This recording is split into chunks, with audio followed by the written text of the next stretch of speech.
Welcome to the Cinematologists podcast. I'm Dario and I'm really excited to say that with me in my flat up in London is my good friend Neil Fox. How you doing, Neil? Welcome. Thank you. Hello, everyone. Hello, Dario. Yes, it is an absolute joy to be literally opposite you in your new flat. It's like there's some kind of confrontation about to happen here. We're like directly opposite each other. You've set us up in a kind of Frost Nixon scenario. What did you know about the tapes? yeah. Now I'm a little bit on edge. No, it's lovely. It's really nice to be here. And I'm really excited that we get to kick off season 21. I know, crazy. With a kind of face-to-face chat ahead of the interview, the pre-recorded interview, and the rest of the season. Yeah, and it's been lovely talking off mic just about plans for the coming season. I'm really excited. There's some really great stuff coming your way, and of course, with it being our 10th year, 21st season, 10th year, we're going to do something special later in the year to kind of commemorate 10 years of Cinematologists podcast. And it's great to see that the work is still happening, but it's also growing and reaching new people and going out into new places. And just conversations with a couple of people in new environments I've been in, new work environments. They recognize the brand, as it were. I know it's a horrible phrase.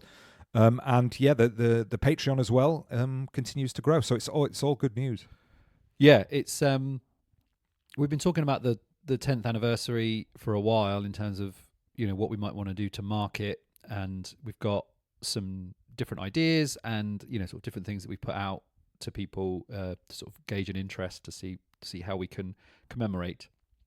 But it also feels like it's a time of what's the word, where there's been this sort of, the momentum of the last 10 years seems to have really sort of picked up even more so recently. The things we're getting invited to do regularly have shifted significantly. It feels like we're kind of being offered these opportunities all the time now in a way that they felt more sporadic in the past, but I think that body of work that we've got, where we've responded really well to people who've asked us to do things like the Peter Bogdanovich thing, or those people seem to remember the job that we did, and now they're much more frequent, which is great.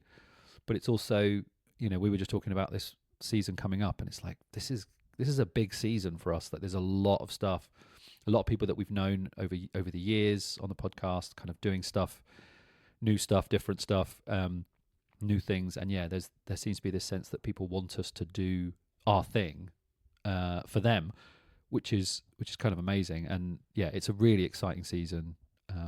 I don't know how we're going to do it, but I'm not worried about that now. Now I'm just excited.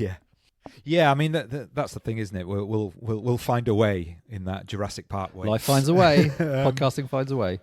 But also I think that it's great to sort of welcome new people as well all the time, and we love our audience. We know our audience from the figures, are dedicated, and people stick with us, which is great. And I think also, even with other things that both of us are doing, maintaining that space is really still important as it is, and the way that we do things, I think, continues to be valuable to me and to you, of course. But also, I think now it's again, I don't want to use the word brand, but it has an identity that then is recognized, and that's great. And a voice, you could say. Yeah, and a voice, you could say. Which would be appropriate. But also, I think that even the adjustments and the little tweaks we make now and again, the expanded bits and pieces we do now, trying to do a bit more video stuff on Patreon, I think has worked.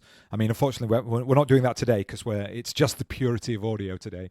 But it's great to welcome new subscribers. So we've had 4 new people join the Patreon since our last main show. And they are Kevin Guthrie, Benjamin Foreman. So welcome to those 2. Thanks very much for signing up at a coffee membership. And then enigmatically, we have 2 people with only one name. So Ron and Daniel. You know who you are if you've joined the Cinematologist Patreon account.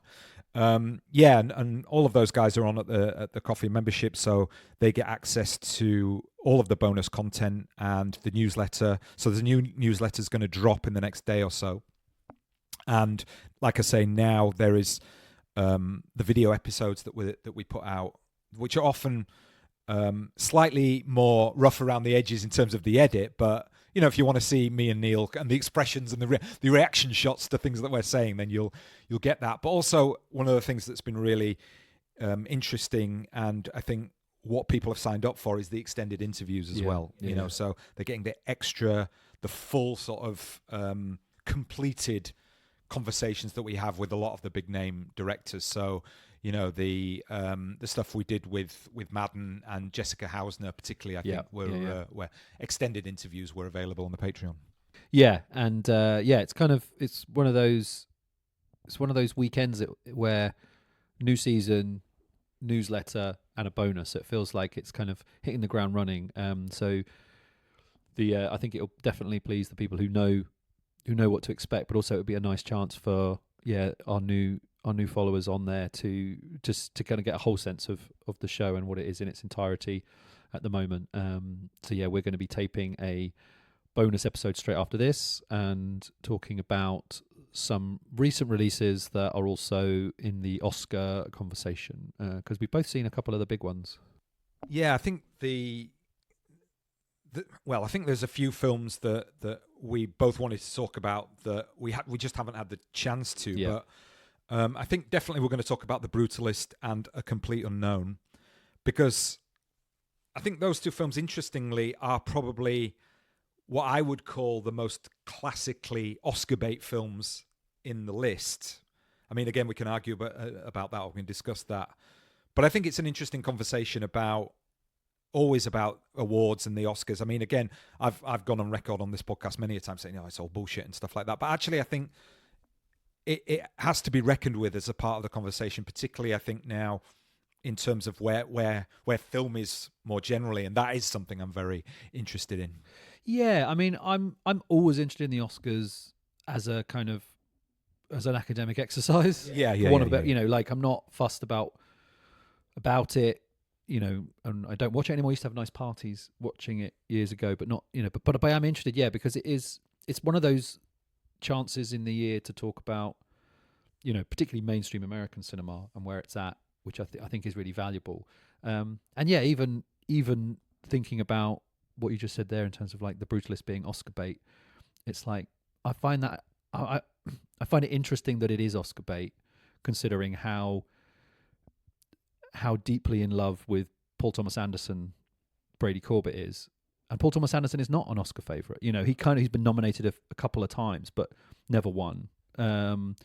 So it's interesting that this film, which is so clearly a pastiche of Paul Thomas Anderson, is so central and has so many nominations. I wonder how that will translate. So that's what I find that kind of thing interesting. Is like, why did The Master not take, but this does? Those kinds of things, I think, because of how the industry has shifted, what the industry wants to say now, which it didn't want to say 10 years ago. I think those are really interesting conversations from a kind of an external film culture kind of point of view. So it's always valuable, I think, to reckon with it, because it does still takes up a lot of oxygen as a thing. And obviously, we're going to talk about films from festivals, and I remember The Interview Today is a film that was shown at Berlin last year. And I remember listening to podcasts, the Little Gold Men one in particular, where they're sort of talking about Cillian Murphy last year. This is the post-Oppenheimer performance. Like, is he going to be in the Oscar race because of winning the? So it's always in the air, particularly for kind of English language cinema. So I'm excited to get into it. And A Complete Unknown, I think, is a really interesting one as well in terms of why that is so prominent. Yeah, I mean, it's an interesting thing. We'll definitely want to get to that on the bonus, particularly the that Paul Thomas Anderson comparison, because I think you're right, or maybe half right, because I see it much more as leaning towards a sort of Once Upon a Time in America kind of lineage. I think there's a lot in there, so, which we'll definitely get into for sure. Please come and join us on the bonus for more sort of very specific but broad film chat about what's going on in terms of the big releases over the last 6 months or so and coming up to the awards. But first of all, let's get to the main meat of today's episode, which again was one of those moments, one of those fantastic opportunities that came up for us that you put together, Neil. So tell us about today's show.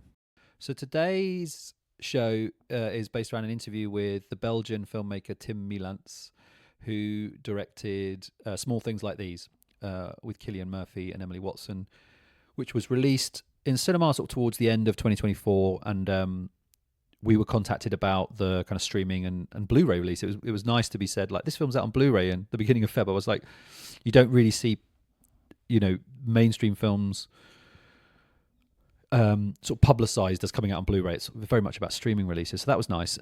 But I was really keen to see it, and I'd sort of missed it. It didn't play very much in Cornwall. I think it played for a couple of days somewhere, but this is a film that I remember hearing about when it was playing at Berlin, and it just sounded great. And I'm a big fan of Irish cinema. I think Irish cinema is having a moment, a well-deserved moment in terms of the last couple of years with things like Kneecap and The Quiet Girl.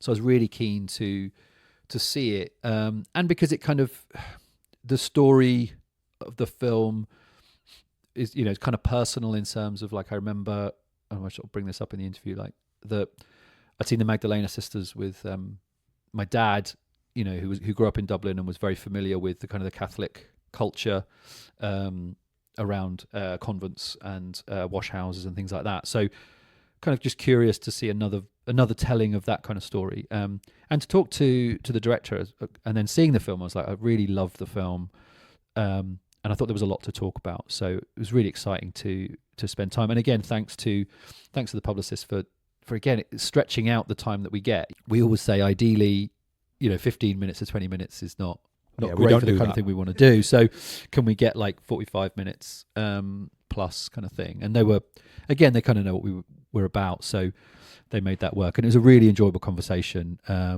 think a really smart filmmaker who had lots to say that I think shines through in the film. Yeah, it was lovely to have that space, which we, like I say, we always kind of insist on, not in a bolshy way, but it just allows that breathing room for ideas to sort of percolate. And I think, often now with filmmakers, we sort of say to them, have a listen to this, you know what I mean? So they're prepped in a way. And I think a lot of filmmakers then realize, oh, okay, so this is what's going to happen on this particular show. And again, I don't want to sort of blow smoke up our own arse, but I think sometimes there's a bit of lack of that, and especially in the press junket culture. Yeah. So what was also really nice here, and I think I want to talk more about this at the end with you, having obviously watched the film and listened to the interview, is that sense of the relationship between his background as a filmmaker, the film and its social, cultural, political context, and then you as an interviewer, and your heritage as well. All those things kind of coalesce really nicely in that in this interview. So let's get straight into it. So this is Neil talking to Tim Mielants about Small Things Like These.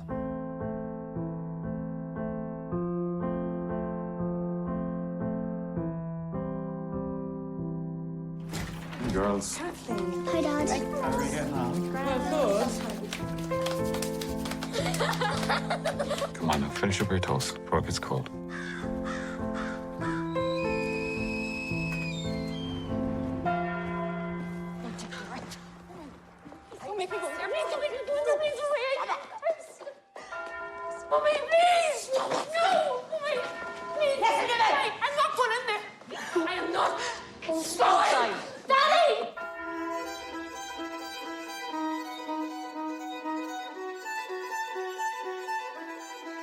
I will live in the past, the present, and the future.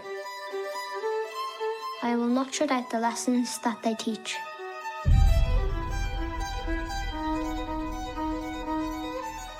I'd want to watch what you'd say about what's there. People can make things difficult for you.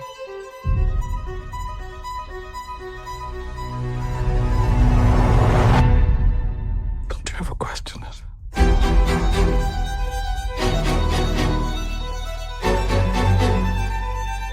The Lord is compassion and love, slow to anger and rich in mercy.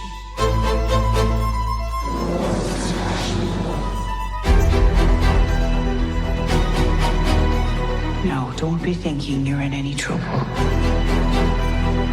The Lord is compassion and love.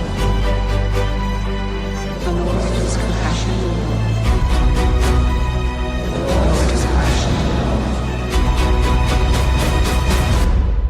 If you want to get on in this life, there are things you have to ignore.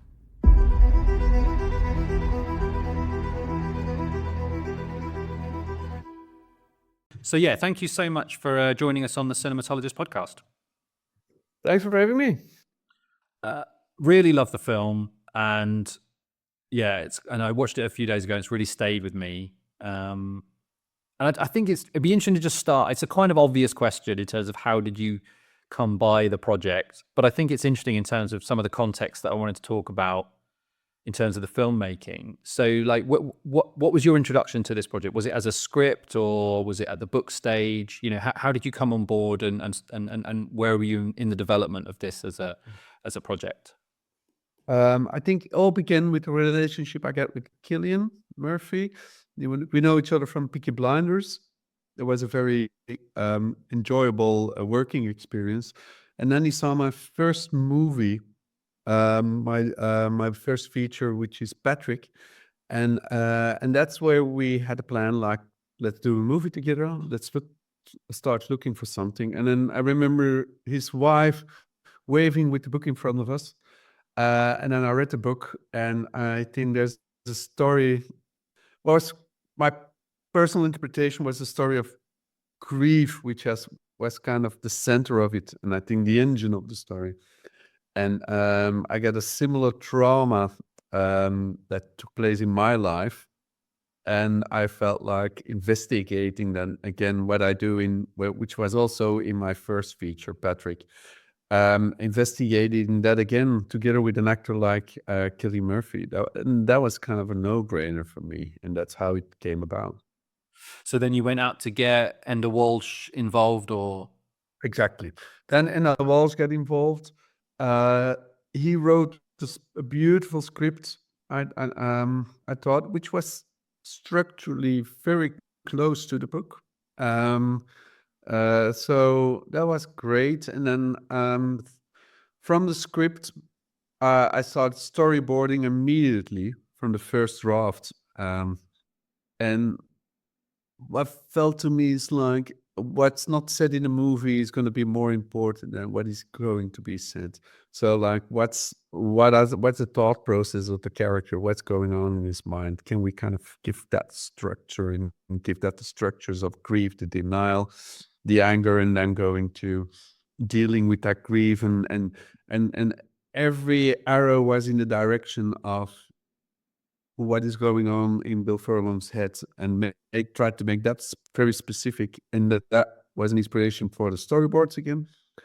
And then I was kind of trying to find the energy in the time, like where is more intention, and why is there more intention, and I kind of like what's underneath the surface of the movie, of what you see, what's the subtext of the movie. That was for me the approach of making this movie, and I think that's something I discussed with Enda Walsh. Like, I gave all my ideas, and I was like, this is what I think. This is not what you wrote, but that's what's underneath for me, as far as I'm concerned. Like, that's what I see, that's what I feel, and that kind of inspired him again to write it again, or give like small adjustments, but like not really big stuff, but like that he could get in my head. And then I think what was great with Enda as well is that we spent like 2 full days with me, Cillian, and Enda together, and going over the script, where I showed him the storyboard, showed me what kind of shots I got in mind. Cillian got, like, of course, ideas about dialogue, and then he went back to the drawing table. And then we got a shooting script, and the shooting script is actually more or less the movie.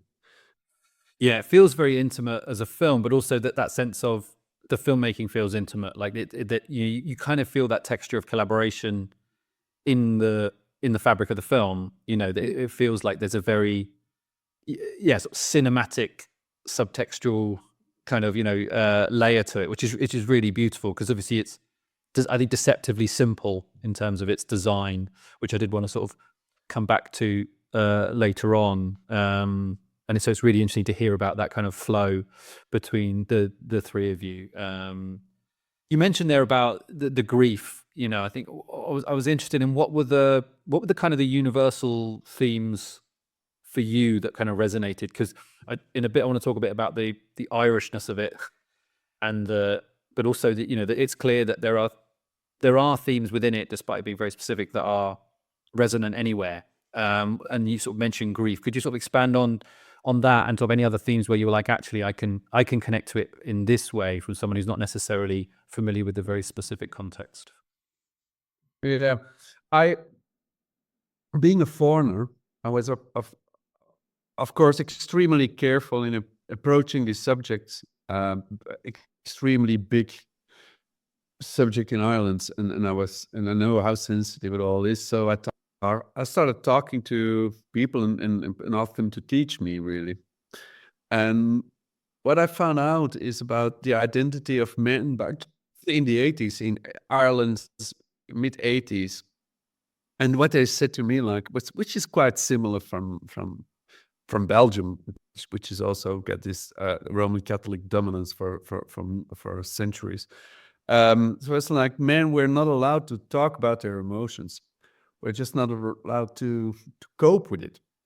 So in this story, I get a young boy who experienced something very traumatic. And I think you get the Michelle Fairley sequence where she said, like, okay, we've been dealing with it now for a week. Now you go back to school. And so I thought, okay, that's interesting. So you get a vulnerable young man who's not allowed to talk about this. And then he kind of builds a concrete wall in front of him. And that kind of, these emotions can burst out any minute now. And that was like the convent for me some kind of symbol of his trauma, a visualization of his trauma. Something happened there with his mother. He doesn't know what it was. So him entering the convent for the first time for me was also a little bit about him walking towards his trauma for the first time. And very insecure and very strange, and I gave myself some creative license for the convent. So it's not really realistic what happened there, but I gave myself a creative license to make it slightly bigger than life and to make it more in his mind, opposed to a realistic world. So Emily Watson was kind of the trauma itself, if you will. And I think the fire there is like the eruption of the volcano starting to burst out. So I was really building everything around. Yeah. And of course, there were like these amazing, huge subjects, like if you're silent, you are complicit. Of course, it's in there, but I was kind of, I think, like, what my attempt was to get inside of him and to understand him and to kind of express what's going on in his head. That was the attempt. Yeah, and I think it's really powerful. And it's interesting there about this idea of being complicit if you're silent. But obviously what the film does beautifully, I think, which really speaks to the contemporary moment about men and masculinity, is this idea of what we, and I'm speaking as a man to a man, what we learn as children and how we are taught to do certain things from a very, very young age, which he just learns, and it becomes, like you say, this way of existing, which he's kind of, it's not his nature necessarily. We don't really know what his nature is because it was so young when these things happen, but there's that sense in the performance and in the character that he wants to be different. He wants things to be different, but he knows that what he's learned and also his role as a man it's so hard to do that. And the film beautifully links it to the trauma of not just the specifics of his childhood, but just being a child and being a boy, and how everything is kind of emotionally shut down from such an early age. I thought that was really beautifully done, because we are in a moment where we're still and continually questioning what it means to be a man and be emotional, and you know, that's happening more in the world. But I think that there is that sense that the film captures of in small towns, in rural places, there's still these kinds of very traditional beliefs, which are so damaging, I think, you know, to men particularly. And yeah, I love the kind of the Gothic nightmare of the convent, you know, which feels like this kind of heightened representation of his past and his fear. I thought that was really, really beautifully realized. Were those some of the conversations that you had with Enda and Cillian in terms of, like, you know, it's a very different type of masculine story in a context where, you know, the nuns and the sort of the female has such a kind of a strong presence. Yeah, I think it's like I kind of, unfortunately, I have a knack in vulnerable men with a depression. Always seems to come back. But no, I think this about masculinity. I found these kind of guys, some kind of role models. I think when I was younger, I was kind of coping with. I'm a very dyslexic person, and I was kind of struggling in high school, and I think it's at the moment where everyone is saying, like, you should be a doctor, a lawyer, whatever you do. That's the only way to be happy and to be someone. But at the same time, I was kind of looking to these guys who were like caulking the lines on a football pitch, kind of, and like these handymans, and who were just happy with who they are, out of the rat race of society. And they were honest, and I was kind of, I loved looking at them. I loved to be with them. I loved to, and they were kind of quiet heroes. They just don't talk about it, they just do it. And that was an inspiration, and it always stayed with me. And these are kind of characters are coming back as some kind of characters I love.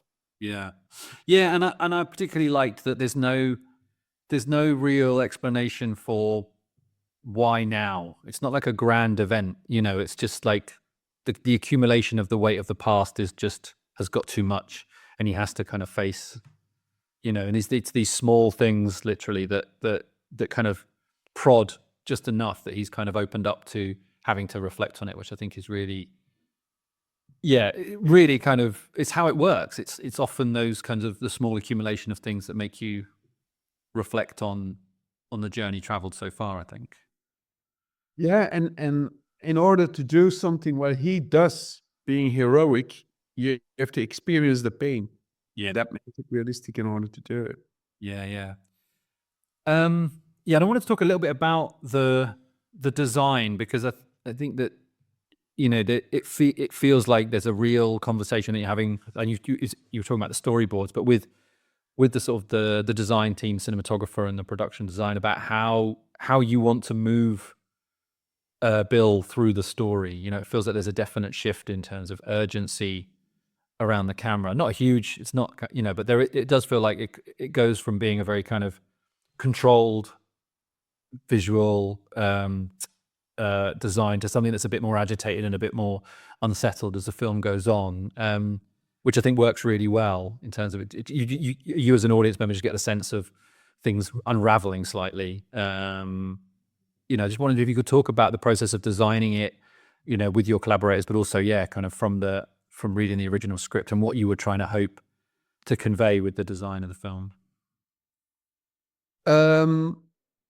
Design of the movie, I felt like there's something very poetic about the places.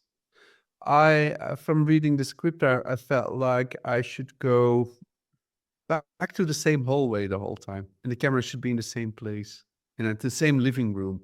And I think these are places that are very emotional, because we go there, we would go to funeral, to weddings, to first school day, to every emotion takes place there. And I felt with the camera always going back to the same places, and like put the character in there, but like the same place. It felt like we kind of had some kind of a God's eye, like as if some kind of God spirit was there. And sometimes the camera starts floating away from characters certainly when we go to like in flashback. So it was a kind of we called it on set like it's time to do the spirit camera, and then we're going away like spirit. So like I felt like, oh, when I was storyboarding and sketching everything, I felt like, okay, I'm making I'm making this as a I give the camera a religious approach to tell the story. And of course, I think I must have been inspired by Ozu and Kurosawa, and I was watching a lot of these movies at the same time. I was inspired by, and then in terms of the visual itself, me and Frank van Lee, the DP, and together with Patrick Smith, we went back to early Van Gogh Dutch period, which was a very dark moment in his art, but that felt tonally quite right, and we applied it to Neuros, and that's how we started to build around everything. Thank you. Yeah, the Ozu thing I think I really picked up on in terms of how you can see the same space 4 times and it feel very different based on how the characters are interacting with it, particularly the living room, which becomes Bill and his wife become separated, in that, and he's in the distance. I think that's a real, and it's nice. I imagine some of it was to do with sort of the logistical and production restrictions in terms of time and probably maybe budget. But I think there's a really beautiful approach to space and reusing the same space in different ways, which I think people would say, oh, that's theatrical, but I see it as kind of in that Ozu way cinematic. Like, let's bring people back into the space and let them feel how the story has changed. And because the reality is that particularly for these characters, that is their life. They go from living room to the coal office, to the convent, to the pub. There isn't a bigger world. You kind of get the geography of it from the repetition of it, which I think is really, really well handled. And then I like the way that as the story goes on, time blurs as well. He sort of, the past intrudes in the present. He can no longer sort of compartmentalize, which is a very masculine thing of like, I'll just deal with this thing over here. But the reality is it's such a big thing that it can't help but impact his day-to-day existence. Yeah, and with control, when he loses the control, the camera loses control as well. So we're going into a handheld when he doesn't know what to do. So that's the emotion there. Yeah, well said. You said it well. Thanks. The other filmmaker it kind of reminded me of was Dreyer, because and this was something I loved about the film was like the close-ups. Like you were talking about there about trying to convey how Bill's feeling, and you've got an actor with an incredible face, who you obviously trusted in close-up to do that work. But it's interesting watching a thing and how rare it is that you see such a dedication to the close-up, as a cinematic form of saying, here's the story. So yeah, like I don't know how conscious that was necessarily, but it kind of leads into talking about the relationship that you have with Cillian in terms of trust and how you're engaging with him as a director of an actor, because you're clearly able to. Do you have story?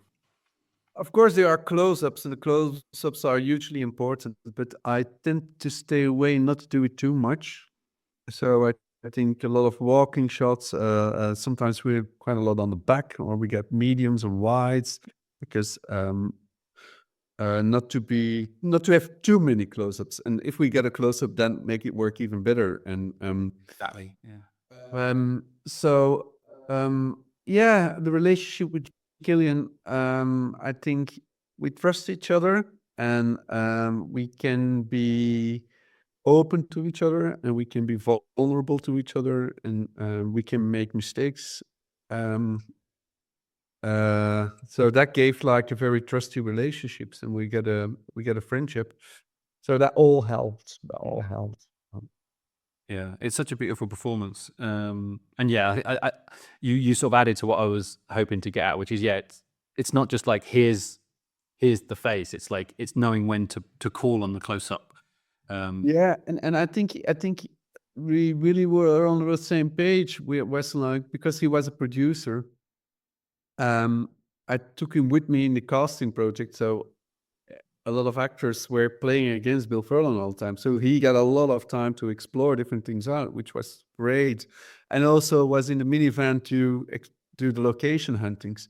So I tried to be prepped even before I started doing locations to kind of know what kind of movie I want. And then I could explain everything to him on every set. So he was we were really on the same page before we started shooting. So like a lot of pressure is out of the window already. So we can just be ourselves and be very vulnerable and open and yeah, it's right. But Yeah, there's clearly an investment in the project from his side, not just as a producer, but in terms of the performance. It reminded me of which kind of lead me on to the next sort of question. In a similar way, although a completely different film, to Michael Fassbender in Kneecap. Where you've got this kind of movie star presence in a film which is trying to do a lot of complex things, but you get the sense from watching it that here is an actor who is not bringing any of that baggage, but is actually trying to tell the story in the way that the story needs to be told. The reason I wanted to mention that because I think it's my dad was from Dublin, so that kind of I've always had an interest in a sort of engagement with Irish cinema, and it feels like a really interesting moment for Irish cinema with films like the Quiet Girl and Kneecap and Pat Collins' film, which felt quite similar to yours in many ways. That were very poetic and lyrical look at the past. And I just wondered about like how do you see the film as sort of part of a particular moment in Irish cinema in terms of the way it's kind of dealing with narratives, which feel maybe less stereotypical, even though they're kind of the archetypal Irish stories in some ways? I can't say. That's for Irish people to say something, and I would feel like an intruder to say that. So there's something interesting about that. No, I think what Cillian encouraged me to be myself, not try to beat someone else, to be myself, and that's what I did. I kind of love. I think what someone also said during production is like it's quite good that you're not carrying the heavy load of Irish history on top of your shoulder. I think that might be true. I tried to tell a very honest story inspired by my own traumatic events, and that's basically what it is. Was that you said that you've kind of that's something that came up in Patrick as well. Is that an important part of the process of filmmaking for you in terms of like using your art as a way of kind of processing sort of your own history and your own experiences? Yeah, absolutely, because then it's kind of therapy, really. Bother other people with it, but I think art for me, art is structuring pain. That's what art is about, as far as I'm concerned, and that's what I try to do as well.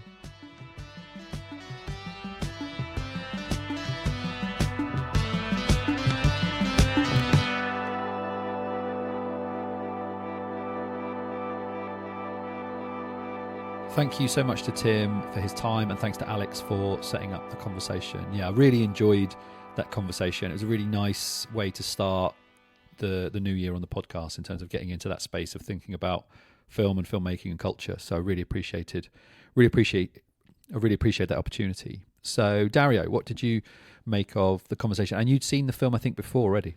Yeah, I'd seen it a while ago now. So it was one of those ones where I just was looking for something to go see, and I wanted something I could just kind of walk to the local area, and it was really nice because I went down there.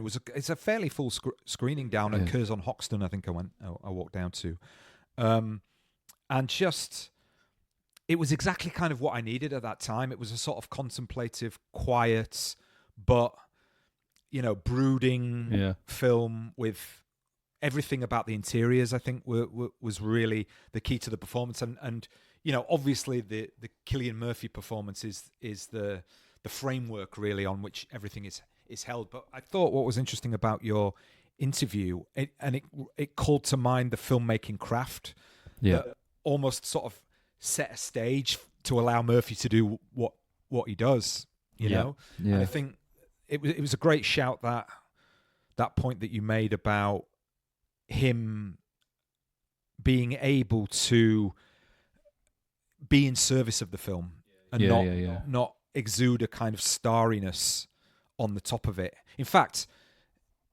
I'm still writing this piece that's about performance and persona melded together, and every time now I see an acting performance, I'm kind of thinking about it through that lens. And this was one of those films in a much less ostentatious way, where I think you don't forget that it's Cillian Murphy. No, I don't think, but it's not to the detriment of the character actor element of it. And again, a completely different film, completely different context, but it sort of reminded me a little bit of Maria in that sense. And again, I think that film is much more on the nose about and playing around with the idea of performance. Whereas here it's just nuanced and part of the fabric of what the film is doing. Some really interesting points. I think maybe we could start talking about this idea of the notion of the foreign eye.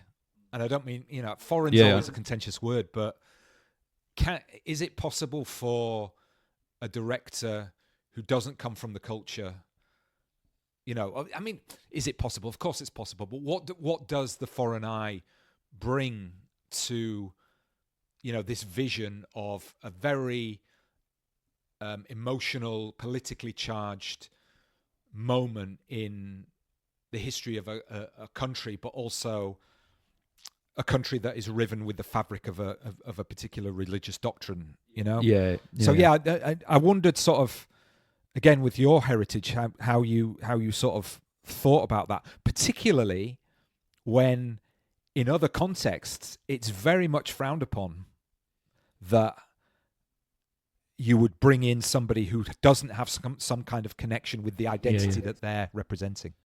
Yeah, I think that's really interesting. It's something that has been coming up in teaching for a few years now, in terms of and I think if it works, no one questions it. It's a problem when someone wades in, clearly declaring their outsiderness, and tries to tell the story of an experience that they clearly have no direct relationship to. And I talk about this with students. We talk about this idea of who gets to tell the stories, and I use the example of Moonlight, which is, but Barry Jenkins is a black filmmaker, but he's not gay. He's a straight filmmaker. So what right does he have to tell the story of gay black men? And students are like, they kind of, it's something they don't necessarily think about, but no one questions it, because it comes from this place of empathy. It comes from this place of interest, curiosity, and respect. And those seem to be the kind of the properties of, engagement that are the most important when you are outside of that experience and you're trying to represent it. And I thought it was really interesting what he said in terms of there are connections to his own life. He was talking very much about the personal sort of resonances with the story in terms of his background and his past, and also that Belgium has a complicated history to Catholicism. Any relationship to Catholicism is complicated. Yeah, my mate Catholicism over here, he's so easygoing. Yeah. Everyone else is fine. It's just the Belgians. So it's kind of like, okay, well, these are the points where I do relate, but obviously there is it's not he's gone in there and been like, well, I understand all of this because I was raised Catholic and I've got something in my past, and there is a respect and a kind of sensitivity to the fact that it's not just a different kind of place, but it has a very, very specific history and a very, very, sort of, it's a known history. It's one of the things that sadly Ireland has become sort of known for in terms of its history, particularly in the sort of 20th century. So that I thought was really interesting, that he was, yes, I am an outsider. These are the entry points I've got, but also, I think you also kind of sometimes and oftentimes need that. There's an emotional distance, which I think allows the film to be what it is, rather than feeling drawn towards making it have to say something very, very maybe grand or maybe definitive, because it can't be. But I think sometimes when people are more sort of closer to something, there is any sense of objective distances can be lost, and I think that's what's really nice, is there is a restrained and a nuance to it. And I think, again, as you sort of mentioned, that this was something that he was made aware of and had worked on for a long time with Cillian Murphy, who also has his own relationship to the material, being Irish. But it's interesting that they brought him in, and again, the production context of it is why that director, and again, and obviously a well-known Irish playwright did the adaptation. So I think that those sort of sensitivities were always going to be there, well, obviously. But I think it's interesting that it's very much a self-contained film, in terms of not being didactic and not feeling like it has to set up certain contexts and certain historical moments and say, well, the laundries were like this because of this. And I think there was a lovely moment where he sort of talked about that idea that it's a hyper-realized version of that representation, which I think was really good. And what I mean by self-contained as well is that if you had no political awareness or understanding, you could go in and watch that as a kind of Gothic, spooky, almost semi-horror movie where the guy is reckoning with these demons that are real and imagined in many ways. And there's the Du Maurier Gothic, this place with its mysteries and its secrets, and what lies within. And kind of Emily Watson's performance very much speaks to a kind of heightened Gothic, which I think is it's. And I was glad that he kind of talked about it. There's a real design to it, a cinematic design to it, which I really appreciated, and that use of space and the repetition of space.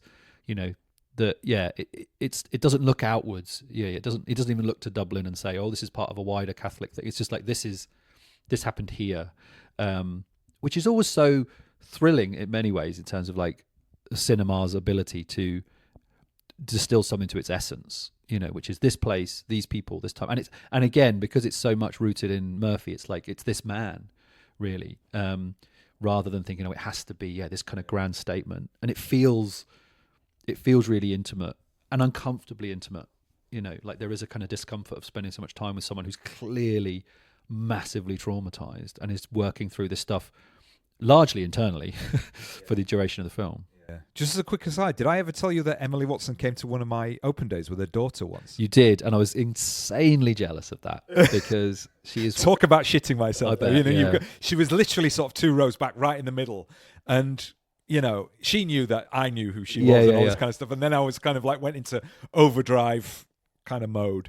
But she was very good because she didn't she didn't ask a question, or I think there was very much a sense of I don't need to say anything here.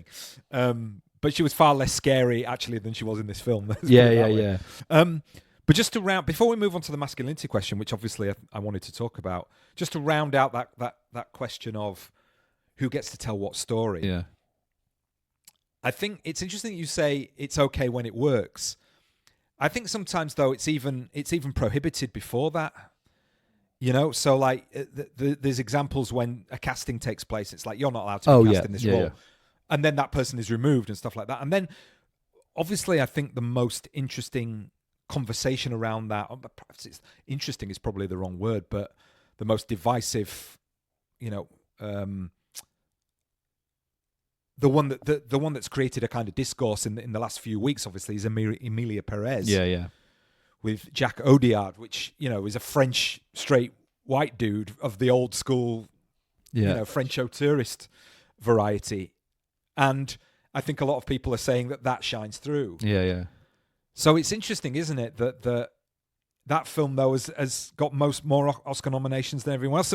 So people are still unable to read that what is considered the right way of doing that. Yeah, and, And the problem is there is no right way of doing that. And I think that's where this film, I think, gets it right. But it's fascinating to see that they went in that direction rather than getting an Irish director in, you know? Yeah, and I think that is, again, I think you sort of hit on that in terms of like ODR'sness, you know. But this is, I guess that because Cillian Murphy's in this and is clearly, you know, culturally connected, and again, because of it was, you know, it was the first film released after Oppenheimer. He was and is the center of it, you know. So I think it's something that's not necessarily being paid attention to. That kind of dominates. And I think the Emilia Perez one is interesting because I remember, you know, it got some really interesting response when it was premiered, maybe at Cannes. You know, but a lot of critics were saying like there's going to be a backlash here because there are other things at play, and some of it is, you know. And I think as well, the other thing which I think about Emilia Perez is like ODR is older now, and I think that was one of the things I read as well. It's not just that he's a white man, but he's kind of, without being mean, like ancient. He hasn't been producing at the quality of that period where he was kind of at that, you know, Prophet, Beat My Heart Skipped, Rust and Bone kind of era. Like he's not the films themselves are of a diminishing return, saggy, uneven in a way, you know. So there is also a kind of, has he got the quality at this stage of his career? And should those stories be told by people who are not going to do them in the way that, you know, imagine if he'd have made that film around the time of A Prophet, it might be a very, very different. Oh, wow. Do you know what I mean? Yeah. But he didn't. He made a film. Yeah. And that's a film that's not about France in the sort of, yeah. You know, yeah. And has a kind of political undercurrent, which is really, it did. And the main character obviously is Moroccan or I can't remember. Exactly. But yeah. So all those things are at play. And again, it does speak to that kind of thing of like, why are these older white men getting to tell these stories? And you know, I thought it was interesting in terms of like that relationship that Tim and Cillian had from TV. You know, this is obviously someone that Cillian Murphy, who has the power to produce and lead this project creatively, he makes that decision and no one questions it because he's Cillian Murphy, you know, and that pays off in the film because their relationship obviously is very, very close and intimate in terms of what the film needs. He clearly trusts him to do the job that they all want to do. It's not the same. You can't translate it, I think, to these other examples where higher profile, more money, bigger stars, there's, you know, Netflix coming in, you know, there's just all the contexts are kind of different, but it does make you realize actually there isn't which what I was kind of alluding to at the start. It's not as simple as you can only do it if you're from that experience, because, well, what about this? What about this filmmaker who, or like this actor who has this book and this, you know, and maybe wants someone who's outside, doesn't want to work with an Irish filmmaker because of what that might mean, wants to bring in someone with a distance. That's okay, isn't it? Or is it not? Because, well, actually, no, we can only tell this history. And I think that the questions it raises are interesting.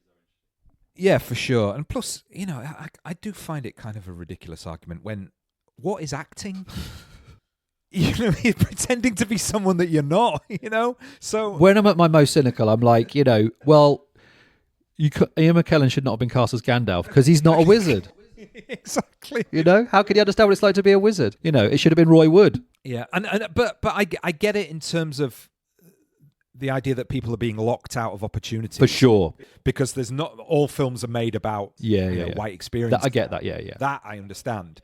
But that's kind of, the answer to it is not that everybody has to be exactly what they're playing, because that's so limiting. You know? And it negates the idea that anybody has empathy. Well, that's the thing, and what it does is it feeds the silo that we live in. You know, it's like it removes that opportunity for people to. It does two things, I think, as well. One thing is it removes the opportunity for someone to spend time writing or making work which creates a stronger understanding of someone else's experience. You know, part of the process of, or the purpose of art, surely is to greater understand the complexity of being human. So that is a really important thing, is to actually, okay, I'm going to spend time researching, thinking, talking, working through from someone else's perspective and understanding someone else's perspective. But also what it means is like, you know, what would it have been like if you were for example, a trans filmmaker, and they said, you know, you got an idea, and they're like, well, actually, what you want to do is we want you to make a trans musical.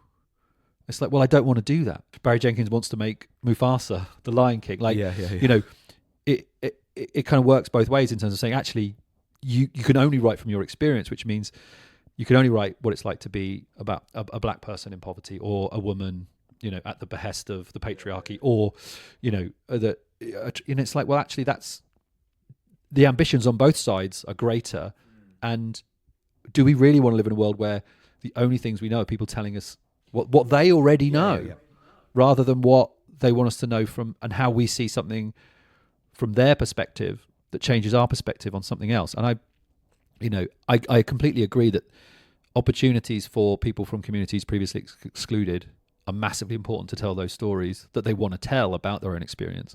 And it has to be a kind of continuous conversation. But also, it is more complicated than that's the only way to do it. And the other thing as well, if you look back at film history, there are egregious examples. Oh, yeah. But there are also many amazing examples. Many sure. great male writers writing female characters. Vice versa. And vice versa, you know, and what women have brought to stories directed by complicated men. You know, well, in their own genres, you could argue that two of the best and most incisive representations, articulations of white male experience in different genre contexts are Catherine Bigelow and Steve McQueen. A woman and a black man. Yeah. You know what I mean? Yeah, for sure. I was thinking of Bigelow, and McQueen's a great shout as well. Yeah, it's like, yeah, it's so true. So just on the masculinity thing. Oh, one thing before I get to that, actually, I just wanted to say, really nice conversation on form. And actually, one thing that was sort of said by the director that made me want to rewatch the film, because it made me think, that makes it a different film entirely, was when he talked about that idea of the whole way of looking at this world is a manifestation of his mind. Because I was thinking that, you know, we often see films in probably, there's three ways. I was thinking, I'm getting my sort of film studies head on here for a second, but there's sort of three ways I think that we are encouraged to encounter film. One, that it's basically a representation of objective reality. It's just a version of the world that we all share, right? Second, it's a vision of the director. So this is the auteurist element. And I think that this film kind of complicates that with what you've been talking about in terms of where does the driver come from this film. And the third one is it's a reflection of generic symbols. So it's playing within a framework of understanding that we've seen before in other movies, right? But if much less, I think, written about and sort of conceptualized is that idea that everything that we're seeing here on screen is literally a projection of the imagination. Yeah. And that's much more visible in, say, in surrealist cinema and experimental cinema, I would say. So that's one thing I thought, if I go back and rewatch it and think this is all coming out of his mind, it makes it a different film entirely, which is really fascinating. And and I think that just that conversation about men internalizing, and that's the basis of the ontology of masculinity in many ways, you know, and how we learn that as men through negative reinforcement.